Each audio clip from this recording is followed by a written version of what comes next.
In today's video, I have 5 tips for you that are going to help with your transition on moving up in grade levels. Here we go. Hey everyone, welcome back to my channel, Time to Teach. I'm Stacy and I'm a 3rd grade teacher in Washington. So in today's video, I would like to share 5 tips with you from my experience of moving up from a 1st grade teacher to a 3rd grade teacher this year. Prior to teaching 3rd grade this year, I taught 1st grade for 5 years. 3 years in Arizona and then 2 years here in Washington. So let's get started with the tips. Tip number 1. I have my notes right here, of course. I don't want to forget anything, so I always have to write everything down.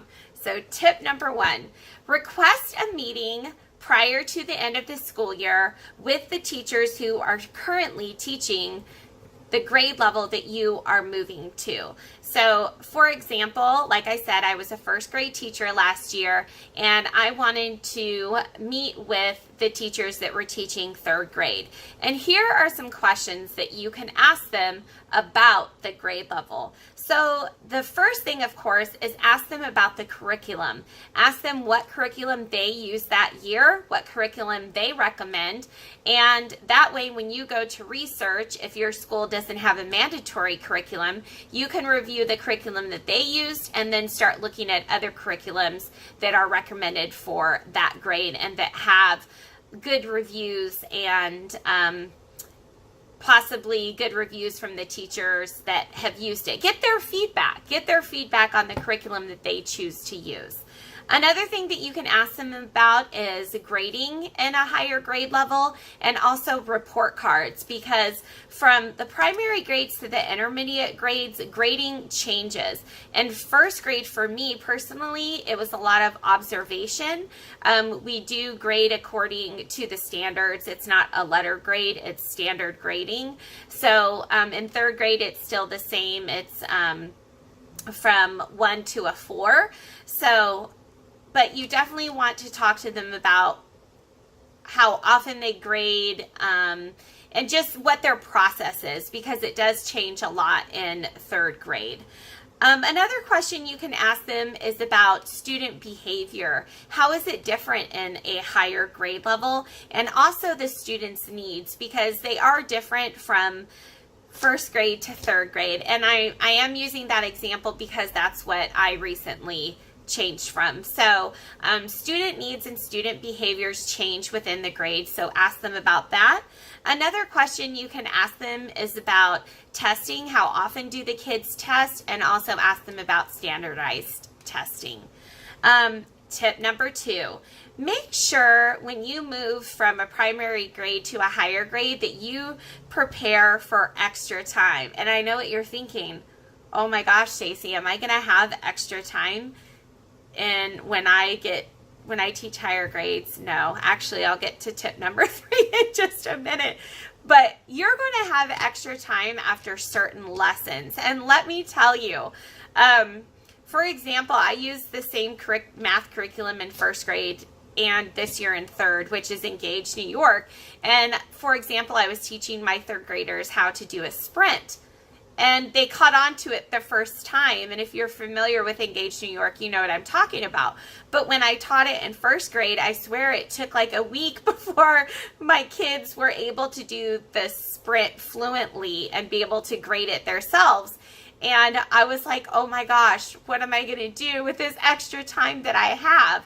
So when I say extra time, when you move from a primary grade to a higher grade, kids can do things a lot quicker. So you want to make sure that you have things prepared for those transitions. If you have an extra 2 minutes, I mean, a 2 minutes for some reason can seem like an eternity when you finish something early. It's so weird. And teachers, you know what I'm talking about. So just make sure that you have something ready if the lesson goes a lot quicker than you planned on it going.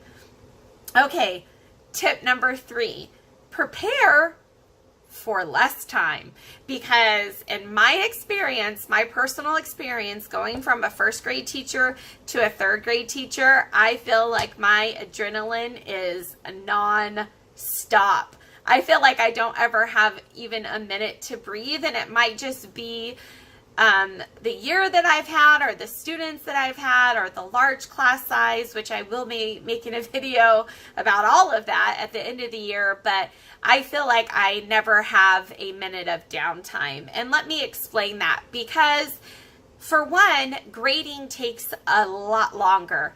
In first grade, like I said, a lot of my grades were based on observation and small groups and participation and different things like that. In third grade, I'm looking at everything. I honestly look at all their grades. I do a lot more testing, and it just takes a lot longer. I bring a lot of work home with me. I give my kids daily feedback, but I also bring things home. Their tests are a lot longer, and they take a lot longer to grade. Report cards take a lot longer. And I think it's just the grade level. I honestly feel like I just have more to say and more to explain within the comments of the report card. My prep time, honestly, sometimes it never feels like I have a prep time, because I feel like within that prep time, I'm contacting parents, I'm preparing for my next lesson, or I'm grading something that I didn't get done grading the day before. I just feel like there's always something to do. So my prep time seems to just be like over so quickly.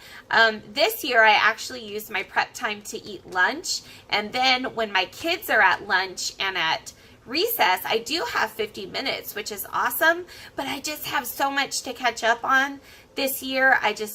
It's been really hard, and that might just be my experience. So, but like I said, you definitely want to prepare to have less time during the day. Okay, tip number 4, relationships. Relationships are different in my experience from first grade to third grade. When I was a first grade teacher, I honestly felt like all the kids just loved me, right?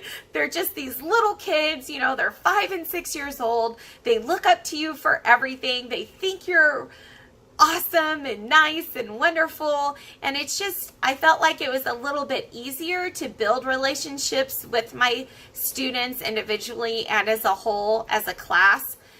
When I was a first grade teacher. In third grade, it's definitely taken me a bit longer, I feel.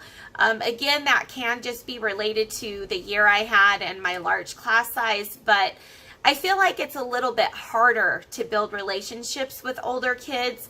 They're not, you know, as kids get older, and I can say this as a mother, they talk to you less.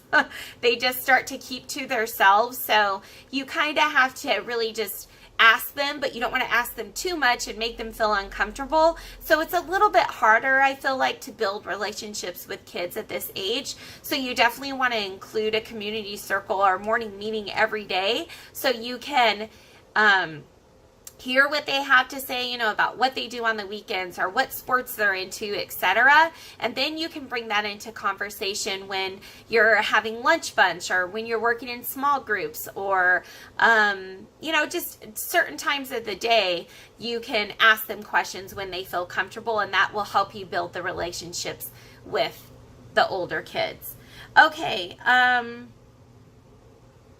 also, another point I wanted to make with relationships in higher grades, I've noticed, if, you know, I think all kids honestly are going to notice this. If they think that you don't care, or they think you don't like them or don't care about them, you know, they're going to do the same for you. They're not going to care what work they get done, what they turn in. They're not going to care what their grade is. So bottom line, if they don't think that you like them or you're sarcastic with them, they're not going to work for you. They're not going to trust you, and they're not going to care. So building that relationship piece is really important. And yes, we all have those hard kids that are hard to relate to, but we have to make sure that they know that we care about them and their progress that they're going to make as a student this year. And tip number 5, get to know the other teachers in the grade level. So at my school, we are kindergarten through 5th grade. And I have to say, when I was teaching on the kindergarten and first grade side of the school, I felt like I really didn't have a relationship with the 3rd through 5th grade teachers. And this year it's been totally different. And I'm so excited because I feel like I have more teacher friends within the building, and I've got to connect with people, and they know about siblings and they know about families. And, you know, it's just interesting because, you know, some of the teachers at our school have been there since kids were in kindergarten and went through 5th grade before they went to middle school. So they can help you with a lot of things. So ask them about the families, ask them about their siblings, and having that homeschool connection, you know, getting that information from those other teachers that have taught their siblings can really help you in the classroom. So make sure that you are talking to the other teachers in 4th and 5th grade, because they have a lot of information, helpful information, that will help you get through this year and be an effective teacher. So those are my 5 tips for moving from a primary grade to an upper grade. If you have any questions, please make sure you leave them below. If you have any tips, please make sure that you leave them in the comment section. We're here to help each other, so let's make sure we do that. Remember, God loves you, your students love you, and you are an awesome teacher. Peace.